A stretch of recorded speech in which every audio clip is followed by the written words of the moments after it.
More people need to be talking about this. Mai Hughes transferred to Oregon this offseason, and he was rated by most outlets, most importantly On3, as the #1 transfer portal running back. He was incredibly productive at Tulane last year, rushing for over 1,200 yards, and being a key piece for why Tulane was one of the best G5 teams in college football. Many assumed that he was going to step right into the Oregon offense and take over, be incredibly productive.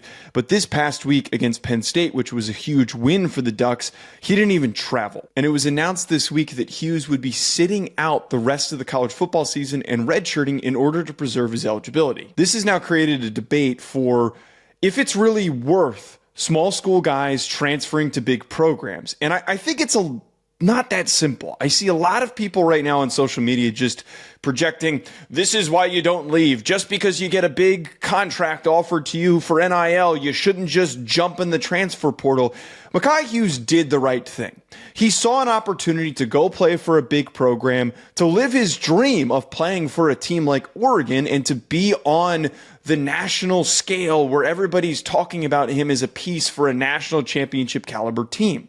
And just because things didn't work out doesn't mean that this wasn't the right decision. This happens all the time, even in recruiting. Guys that are 5-star recruits show up somewhere and they think that they're going to get on the field early, but somebody else emerges ahead of them. Sometimes 2 or 3 guys at their respective positions end up getting on the field much sooner, so we don't really get much from that player. Just because Hughes isn't playing doesn't mean that the system is broken, and it doesn't mean that he needs to have stayed at Tulane. He should still transfer to another Power 4 program and still get an opportunity to spotlight who he is, as well as make a lot of money. It's the right thing to do when you're as talented as Hughes.